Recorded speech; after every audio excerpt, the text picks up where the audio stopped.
dari Raja Nebukadnezar kepada orang-orang dari segala bangsa, suku bangsa dan bahasa yang diam di seluruh bumi. Bertambah-tambahlah kiranya kesejahteraanmu. Aku berkenan memaklumkan tanda-tanda dan mujizat-mujizat yang telah dilakukan Allah yang Maha Tinggi kepadaku. Betapa besar tanda-tandanya dan betapa hebatnya mujizat-mujizatnya. Kerajaannya adalah kerajaan yang kekal dan pemerintahannya turun-temurun. Aku, Nebukadnezar, diam dalam rumahku dengan tenang dan hidup dengan senang dalam istanaku. Lalu aku mendapatkan mimpi yang mengejutkan aku dan hayalanku di tempat tidurku, serta penglihatan-penglihatan yang kulihat menggelisahkan aku. Maka aku mengeluarkan titah bahwa semua orang bijaksana di Babel harus dibawa menghadap aku, supaya mereka memberitahukan kepadaku makna mimpi itu. Kemudian orang-orang berilmu, ahli jampi, para kasdim dan ahli nujum datang menghadap, dan aku menceritakan kepada mereka mimpi itu. Tetapi mereka tidak dapat memberitahukan maknanya kepadaku. Pada akhirnya, Daniel datang menghadap aku, yakni Daniel yang dinamai Belsazar menurut nama dewaku, dan yang penuh dengan roh para dewa yang kudus. Lalu kuceritakan kepadanya mimpi itu. Hai Belsazar, kepala orang-orang berilmu, aku tahu bahwa engkau penuh dengan roh para dewa yang kudus, dan bahwa tidak ada rahasia yang sukar bagimu. Sebab itu, inilah riwayat penglihatan mimpi yang kudapat, maka ceritakanlah kepadaku maknanya.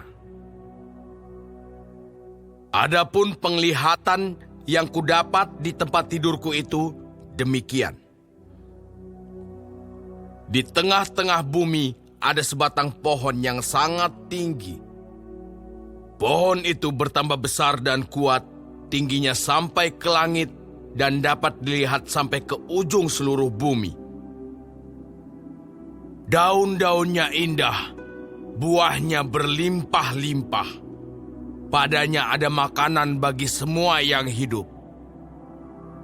Di bawahnya, binatang-binatang di padang mencari tempat bernaung, dan di dahan-dahannya bersarang burung-burung di udara, dan segala makhluk mendapat makanan daripadanya. Kemudian dalam penglihatan yang kudapat di tempat tidurku itu, tampak seorang penjaga, seorang kudus, turun dari langit. Ia berseru dengan nyaring, demikian katanya, "Tebanglah pohon itu dan potonglah dahan-dahannya. Gugurkanlah daun-daunnya dan hamburkanlah buah-buahnya. Biarlah binatang-binatang lari dari bawahnya dan burung-burung dari dahan-dahannya. Tetapi biarkanlah tunggulnya tinggal di dalam tanah, terikat dengan rantai dari besi dan tembaga, di rumput muda di padang. Biarlah ia dibasahi dengan embun dari langit, dan bersama-sama dengan binatang-binatang mendapat bagiannya dari rumput di bumi. Biarlah hati manusianya berubah dan diberikan kepadanya hati binatang. Demikianlah berlaku atasnya sampai 7 masa berlalu." Titah ini adalah menurut putusan para penjaga, dan hal ini menurut perkataan orang-orang kudus, supaya orang-orang yang hidup tahu bahwa Yang Maha Tinggi berkuasa atas kerajaan manusia dan memberikannya kepada siapa yang dikehendakinya, bahkan orang yang paling kecil sekalipun dapat diangkatnya untuk kedudukan itu. Itulah mimpi yang telah kudapat. Aku, Raja Nebukadnezar. Sekarang engkau, Beltsazar, katakanlah kepadaku maknanya, sebab semua orang bijaksana dari kerajaanku tidak dapat memberitahukan maknanya kepadaku. Tetapi engkaulah yang sanggup, karena engkau penuh dengan roh para dewa yang kudus. Lalu berdirilah Daniel, yang namanya Beltsazar. Tercengang beberapa saat, pikiran-pikirannya menggelisahkan dia. Berkatalah raja, Beltsazar, janganlah mimpi dan maknanya itu menggelisahkan engkau. Beltsazar menjawab, Tuanku, biarlah mimpi itu tertimpa atas musuh tuanku, dan maknanya atas seteru tuanku. Pohon yang tuanku lihat itu, yang bertambah besar dan kuat, yang tingginya sampai ke langit, dan yang terlihat sampai ke seluruh bumi, yang daun-daunnya indah, dan buahnya berlimpah-limpah, dan padanya ada makanan bagi semua yang hidup, yang di bawahnya ada binatang-binatang di padang, dan di dahan-dahannya bersarang burung-burung di udara. Tuankulah itu, ya Raja. Tuanku yang telah bertambah besar dan kuat, yang kebesarannya bertambah sampai ke langit, dan yang kekuasaannya sampai ke ujung bumi. Tentang yang Tuanku Raja lihat, yakni seorang penjaga, seorang kudus yang turun dari langit, sambil berkata, "Tebanglah pohon ini, dan binasakanlah dia. Tetapi biarkanlah tunggulnya ada di dalam tanah, terikat dengan rantai dari besi dan tembaga, di rumput muda di padang, dan biarlah ia dibasahi dengan embun dari langit, dan mendapat bagiannya bersama-sama dengan binatang-binatang di padang, hingga sudah berlaku yang demikian atasnya, sampai 7 masa berlalu."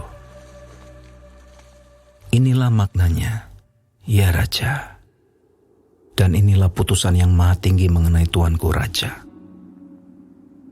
Tuanku akan dihalau dari antara manusia, dan tempat tinggal Tuanku akan ada di antara binatang-binatang di padang.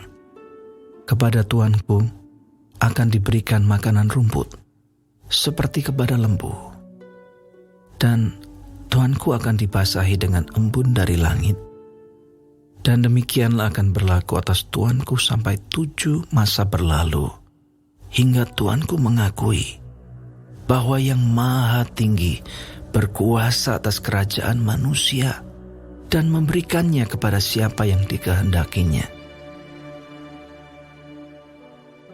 Yang dikatakan tentang membiarkan tunggul pohon itu berarti kerajaan Tuanku akan kembali Tuanku pegang. Segera sesudah Tuanku mengakui bahwa surgalah yang mempunyai kekuasaan. Jadi, ya Raja, biarlah nasihatku berkenan pada hati Tuanku. Lepaskanlah diri Tuanku daripada dosa dengan melakukan keadilan, dan daripada kesalahan dengan menunjukkan belas kasihan terhadap orang yang tertindas. Dengan demikian, kebahagiaan Tuanku akan dilanjutkan. semuanya itu terjadi atas Raja Nebukadnezar. Sebab setelah lewat 12 bulan, ketika ia sedang berjalan-jalan di atas istana raja di Babel, berkatalah raja, Bukankah itu Babel yang besar itu, yang dengan kekuatan kuasaku dan untuk kemuliaan kebesaranku telah kubangun menjadi kota kerajaan? Raja belum habis bicara, ketika suatu suara terdengar dari langit. Kepadamu dinyatakan, ya Raja Nebukadnezar, bahwa kerajaan telah beralih daripadamu. engkau akan dihalau dari antara manusia, dan tempat tinggalmu akan ada di antara binatang-binatang di padang. Kepadamu akan diberikan makanan rumput seperti kepada lembu, dan demikianlah akan berlaku atasmu sampai 7 masa berlalu, hingga engkau mengakui bahwa Yang Maha Tinggi berkuasa atas kerajaan manusia dan memberikannya kepada siapa yang dikehendakinya. Pada saat itu juga, terlaksanalah perkataan itu atas Nebukadnezar, dan ia dihalau dari antara manusia dan makan rumput seperti lembu, dan tubuhnya basah oleh embun dari langit, sampai rambutnya menjadi panjang seperti bulu burung Raja Wali, dan kukunya seperti kuku burung. Setelah lewat waktu yang ditentukan, aku, Nebukadnezar, menengadah ke langit, dan akal budiku kembali lagi kepadaku. Lalu aku memuji Yang Maha Tinggi, dan membesarkan, dan memuliakan Yang hidup kekal itu. Karena kekuasaannya ialah kekuasaan yang kekal, dan kerajaannya turun-temurun. Semua penduduk bumi dianggap remeh. Ia berbuat menurut kehendaknya terhadap bala tentara langit dan penduduk bumi, dan tidak ada seorang pun yang dapat menolak tangannya dengan berkata kepadanya, "Apa yang kau buat?" Pada waktu akal budiku kembali kepadaku, kembalilah juga kepadaku kebesaran dan kemuliaanku untuk kemasyuran kerajaanku. Para menteriku dan para pembesarku menjemput aku lagi. Aku dikembalikan kepada kerajaanku. Bahkan kemuliaan yang lebih besar dari dahulu diberikan kepadaku.